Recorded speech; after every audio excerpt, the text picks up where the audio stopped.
friends, welcome to another episode of Genius and Ink podcast. I'm your host Vasek Armenicus, and I've got 3 brilliant koans selected for you in this episode. And I can feel that some of you right now are asking, what is koan? What is that word that he used just now?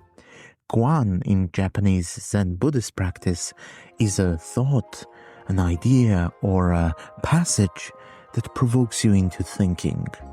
And over the past 15 years of my life, I've collected thousands of koans like this. Thousands of thought-provoking ideas that come from some of the greatest minds that ever lived. And I thought I would share those ideas here on this podcast. And I've got 3 brilliant ones in this episode.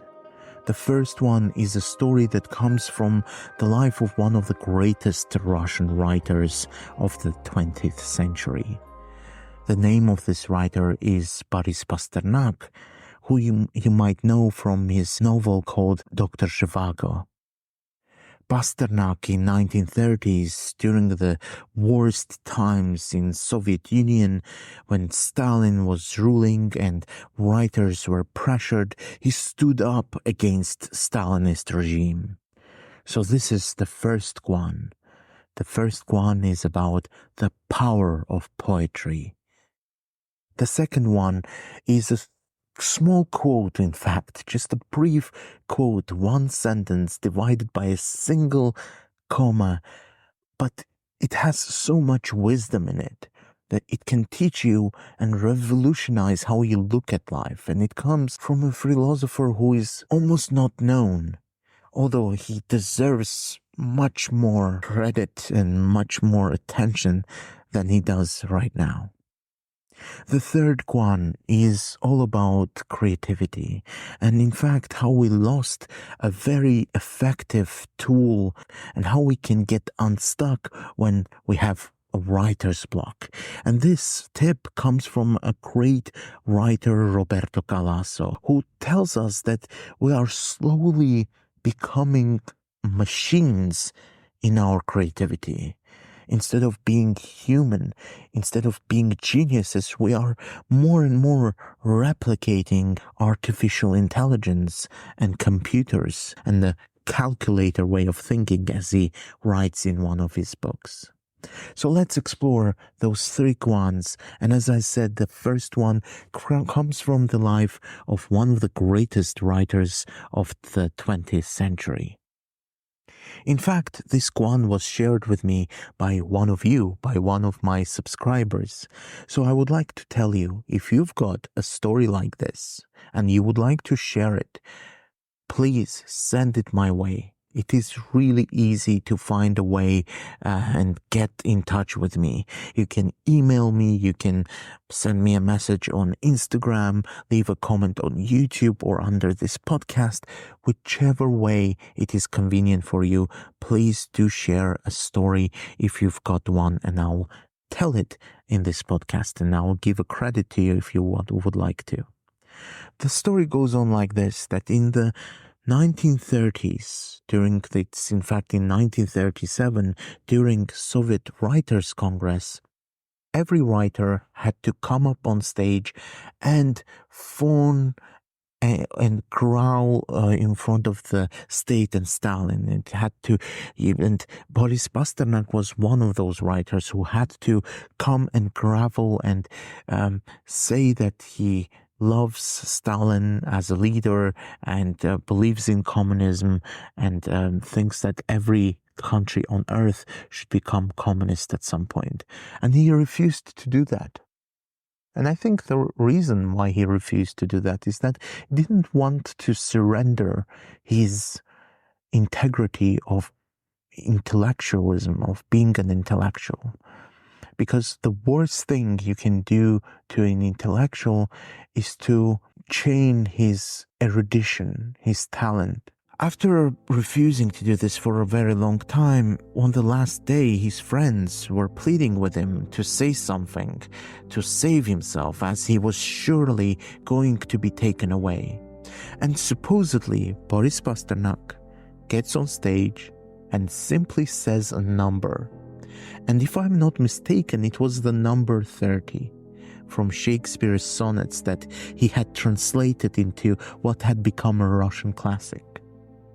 And what followed was something that gives me goosebumps even right now when I tell this story, because the entire audience was familiar with his translation of Shakespeare's sonnets, and the entire audience understood what he means. And every person in that hall, in that place, started to recite in Russian the sonnet, which in English goes on like this. When to the sessions of sweet silent thought I summon up the remembrance of the things past. And they continued, and they finished the sonnet, and the state couldn't do anything at all to Pasternak.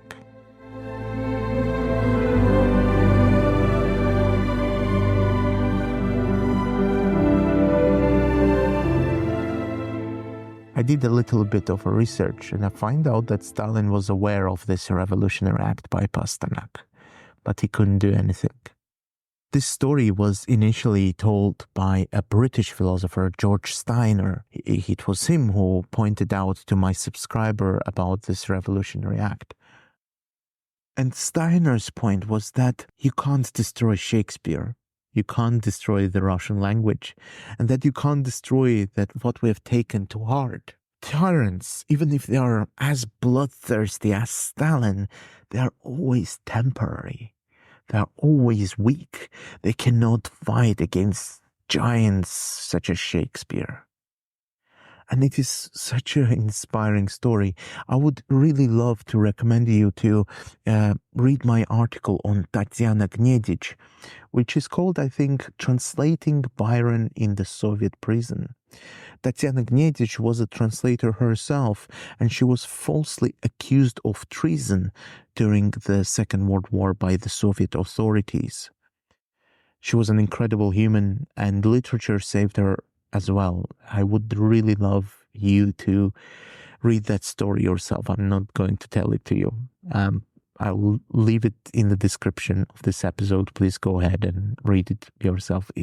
Incredible human, incredible woman, incredible mind, and as Boris Pasternak himself. I can tell and talk about this story for hours, but let's move on to the second one. Second one comes from Mircea Eliade, who was a Romanian philosopher who is unfortunately forgotten today. Incredible mind, who has written books on history of religion, on philosophy of religion, and there is a quote by him that really moved me the moment I read it. In fact, it left me sleepless sometimes, like I think for 2 days. I was so absorbed into this quote that each time I was lying down, I was like thinking about it. The quote goes like this: as long as you have not grasped that you have to die to grow, you are a troubled guest on the dark earth. That's it. That's just one sentence with a single quote, comma that divides that sentence. It's just incredible, because let me give you an example. As I told you before, I've been keeping a journal for the past 15 years of my life, and occasionally I open my journals that I've written 10 years ago. And when I read what I wrote in my journal 10 years ago, I can see that I was a different human being. That Vasek of the past no longer exists. He is too different. There were too many books that were read since then. There were too many ideas that were thrown away. And it reminds me of a quote by Nietzsche, who said that the strength that snake has is its ability to shed its skin. A snake that can no longer shed its skin cannot survive.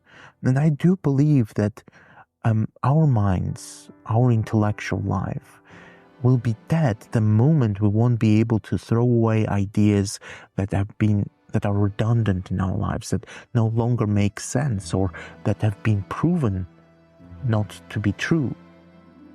That's the definition of rationality, isn't it? Is that a rational person is the person who changes his mind as the facts change. And what makes someone a fanatic is a person who, even when the facts change, they do not change their opinion at all.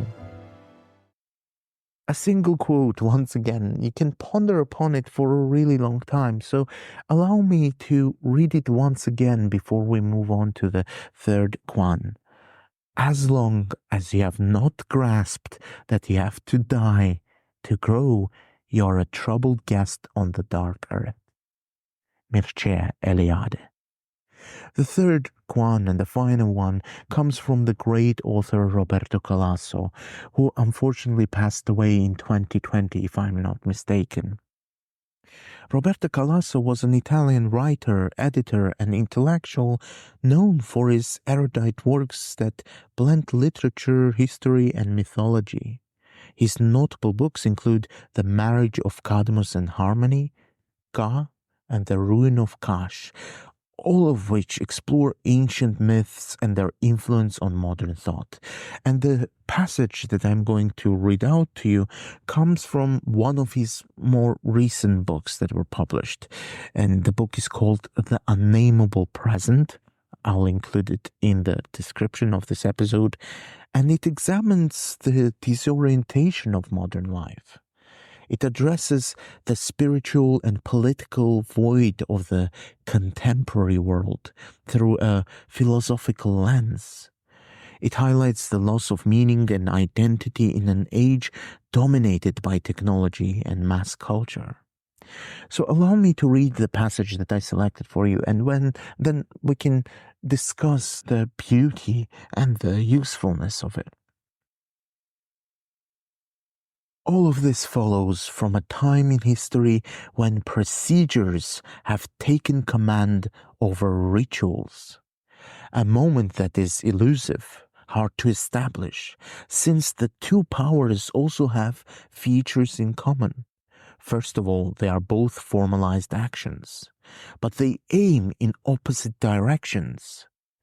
Ritual aims toward perfect awareness, which for Catholics is the moment of transubstantiation.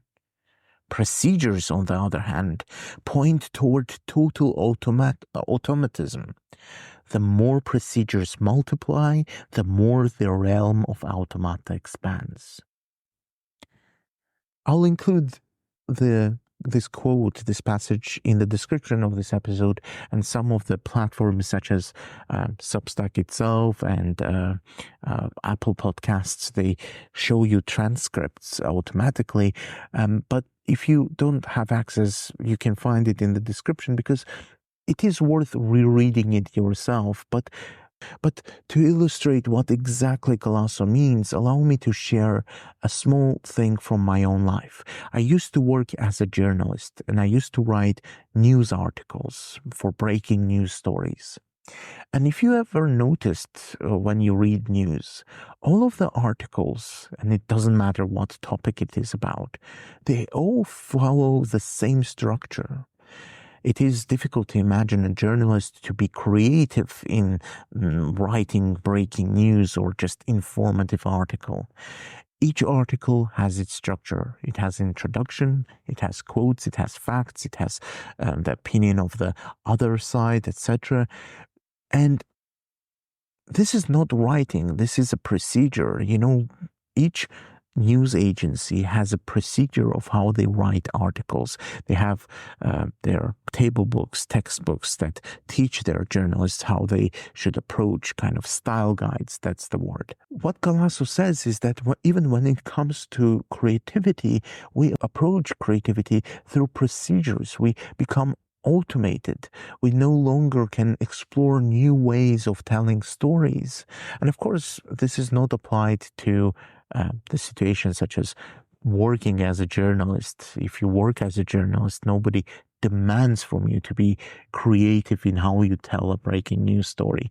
But what I mean is that the same vice comes to our creative process when we write fictional stories, when we write essays the way I do on Genius and Ink. And it took me a long time to escape my journalistic past. What I mean is that the past of procedures. And the reason why I liked Calasso's quote, why it resonated with me so much, is that what I did unconsciously is that I replaced procedures with rituals. They are not good. They can be improved. Sometimes I forget about rituals, but they do exist. And the purpose of ritual is to raise awareness of what you're planning to express, of what you're planning to do. For example, when I have to write an article, I spend some time alone in solitude with my thoughts, and in my thoughts are only ideas that are connected to the article that I'm going to write. So my ritual is that before I write anything, I spend time with my own thoughts of what exactly I'm trying to express.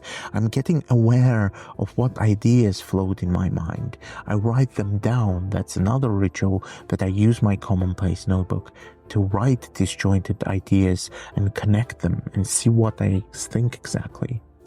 I don't want to explore this for far too long because this podcast is getting a bit longer than I expected, but if you are interested, I can make an entirely new episode on just rituals and how you can apply them to your life.